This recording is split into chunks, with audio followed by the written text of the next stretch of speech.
So, let's start. Number 10, before the record, human history did not begin with writing. Writing is roughly 5,000 years old. Modern humans have existed for at least 300,000 years. Run those numbers, the written record covers less than 2% of the entire human story. Everything before that, every migration, every burial, every belief, every community that rose and dissolved happened without leaving a single sentence behind. What survives from those silent ages is fragmentary at best. Cave paintings pressed into rock walls across Europe and Africa, carved figurines pulled from ancient campsites, burial sites where the dead were placed alongside tools and pigment arranged with obvious care. These things confirm that people were thinking carefully about the world around them. They do not tell you what those people called themselves or what kept them awake at night. Archaeologists work with what the ground gives back. They can trace the spread of agriculture. They can watch tool designs shift across centuries. They can identify when a community packed up and moved. What they cannot do is hear the reasons. Entire languages existed and vanished without leaving a single word behind. Legal systems were built, enforced, and forgotten. Religious traditions were practiced for generations in complete documentary silence. These were not simple people stumbling through the dark. They were complex, thinking people with complex inner lives. Almost none of it left a trace that language can reach today. The shift into written history looks sudden from a distance. One era is understood entirely through objects. The next has names, dates, laws, and arguments preserved on stone and clay.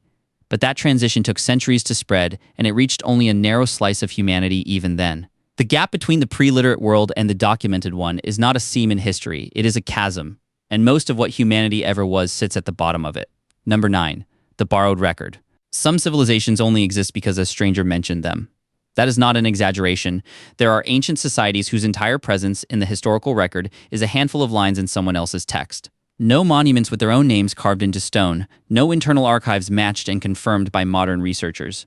Just a name or a brief description written by a trader or a scribe who encountered them once and moved on. Ancient Egyptian administrative records mention trade partners in distant lands.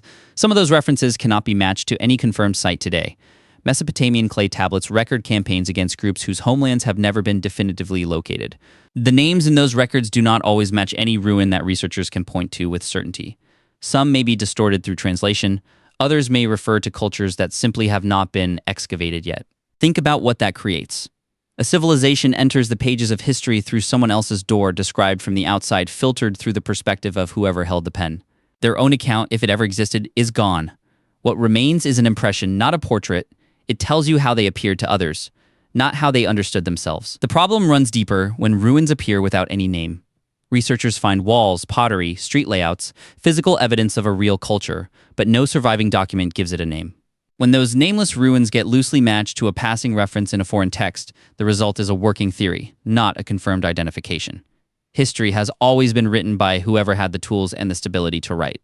Cultures that lost those conditions exist in the record only as far as someone else chose to describe them. Societies that shaped ancient trade, influenced their neighbors, and left physical evidence across large regions may remain largely invisible today. Some of the most significant players in the ancient world may never get a name. Number 8, the space between empires. Empires collapse. That part gets documented.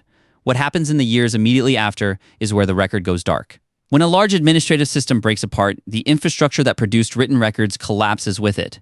The scribes stop working, the archives stop being maintained, cities that once generated documentation shrink, go quiet, or disappear entirely. What follows is reconstructed not from texts, but from pottery shifts and settlement patterns, the physical shape of a world that stopped writing about itself. These stretches are sometimes called dark ages. That term misleads more than it helps. The darkness belongs to the surviving evidence, not to the people living through that time. People still farmed, traded, built, and adapted during every so-called dark age in history. They were not suspended in some frozen state waiting for record-keeping to resume. They just were not writing it down in any form that reached us. What makes these intervals genuinely hard is what they tend to contain. The most important turning points in a civilization's story often happen inside these gaps. The shift from one political order to another does not happen in a single year. It unfolds across generations, through a long series of adaptations that nobody recorded as a coherent story. By the time stable record-keeping resumes, the process that produced the new order is already forgotten. Burial practices change, settlement patterns shift, pottery styles evolve. These are clues, not explanations. They tell you something changed. They cannot tell you why, or what people understood about what was happening around them. What survives from these periods is the shape of the beginning and the shape of the end. The long middle, where one world genuinely became another, is the part that closed without leaving a record. Number 7, the burned pages. Knowledge was built for centuries. Then it burned in hours. Libraries and archives were not simply storage facilities. They were the accumulated intellectual output of entire civilizations, gathered, organized, and made accessible to the people who needed it. When those places burned, the loss was not just physical, it was permanent and incalculable. The hardest part of these losses is not knowing exactly what vanished. In many cases, the only surviving proof that a work ever existed is a brief reference in a later text. An ancient writer cites a medical treatise by title, describes its argument in a sentence, then moves on. That citation is now the entire surviving trace of a work once widely read and consulted. No copy, no fragment. Just a title preserved by someone who happened to mention it before the original disappeared. Scientific theories built over generations of careful observation, gone. Detailed historical accounts of civilizations that no longer exist, gone. Literary works that those who read them described as significant, gone. Not because they were unimportant, because fire does not distinguish between the ordinary and the irreplaceable. Even where a famous collection survived in partial form, what remained was often a small fraction of the original. A few thousand texts out of tens of thousands is not preservation. It is a sample shaped as much by accident as by value. Modern discoveries occasionally pull fragments back. A buried scroll imaged with new technology, a lost chapter found in a remote archive. Each recovery shows two things at once: that retrieval is sometimes possible, and that most of what was lost will never return. Every fragment that surfaces shows how much the surface still hides. The knowledge that burned was not primitive. It was built carefully by serious people over long stretches of time. It is simply gone. Number 6, the Silent City. One of the largest ancient civilizations left almost no explanation of itself. The Indus Valley Civilization occupied a territory across what is now Pakistan and northwestern India. At its height, around 2500 BCE, it supported cities with populations that rivaled the major urban centers of Egypt and Mesopotamia at the same period. Its streets were laid out on grids. Its drainage systems were engineered with consistency across dozens of sites separated by hundreds of miles. Standardized brick sizes appear at settlements spread across a vast region. This was not a loose cluster of villages. It was an organized civilization operating at significant scale for centuries, and yet it told us almost nothing about itself.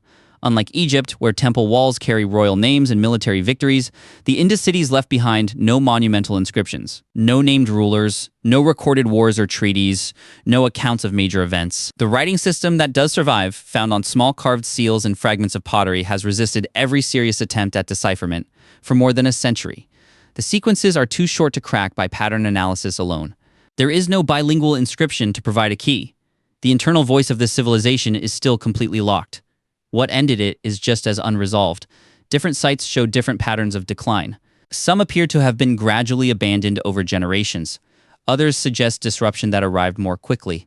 Environmental theories point to shifting river systems and changing monsoon patterns that may have undermined the agricultural base the whole civilization depended on. No single explanation fits all the evidence across all sites. The civilization simply fades across the archaeological record, unevenly, without a final statement. A city that large, that organized, that long-lasting. It left behind its streets and its drainage and its carefully measured bricks.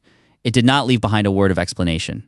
Whatever the Indus Valley people understood about their own world remains sealed inside a script no one can read.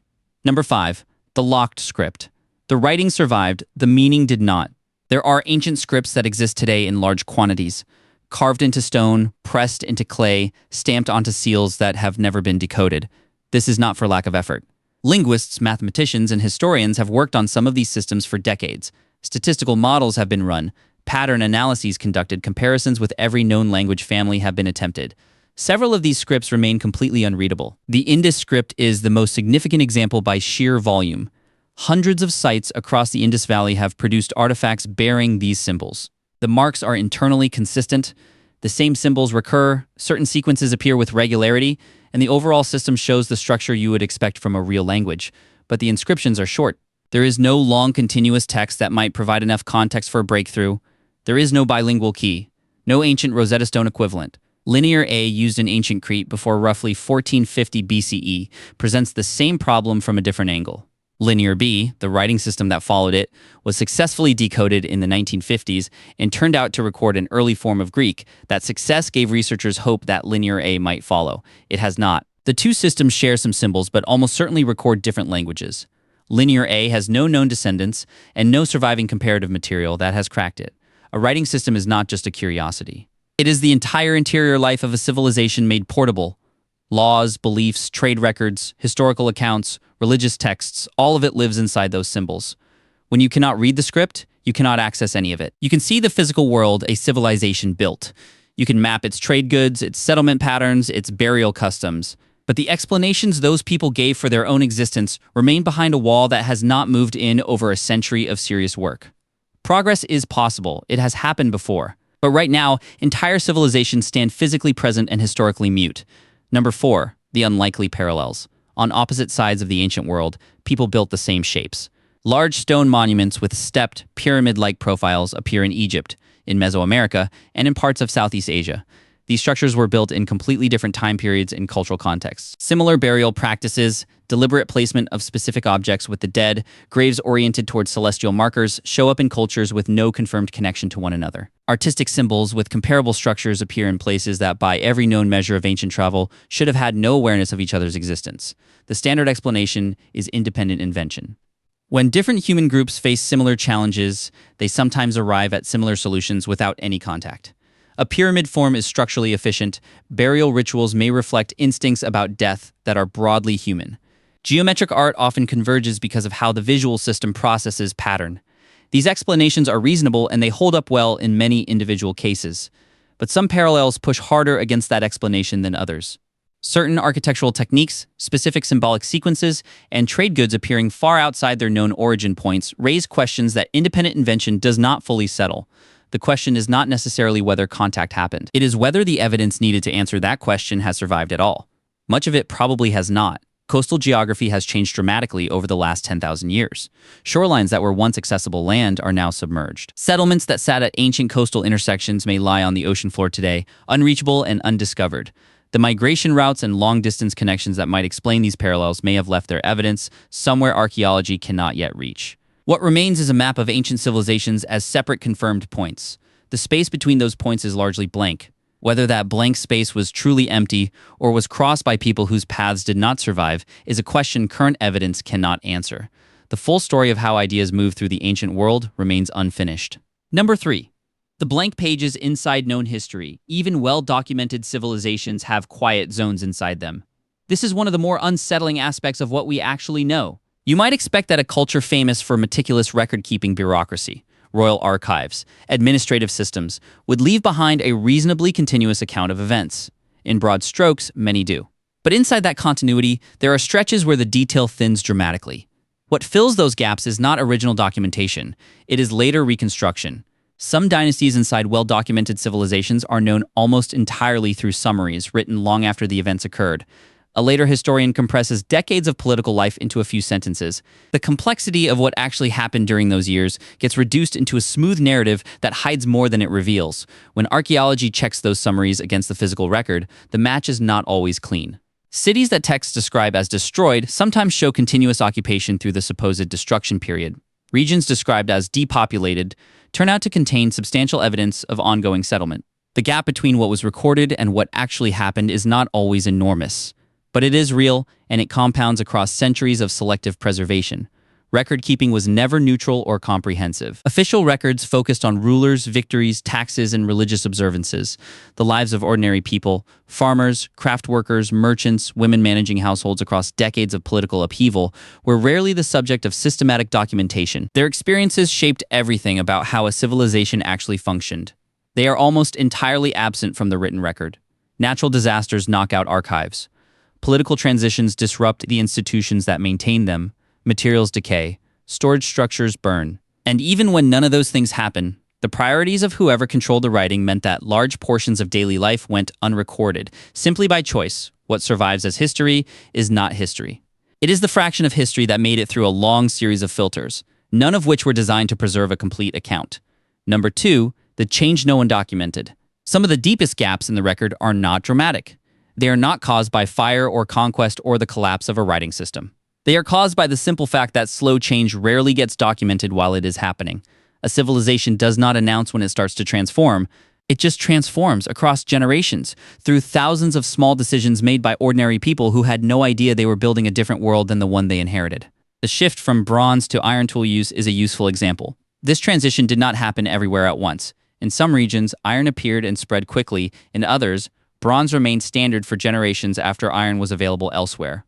The reasons for that unevenness, the resource economics, the social structures, the trade relationships, are almost entirely inferred from archaeology. Nobody sat down and explained why their community was still using bronze. It was just life, and life does not narrate itself. Political transformation follows the same pattern.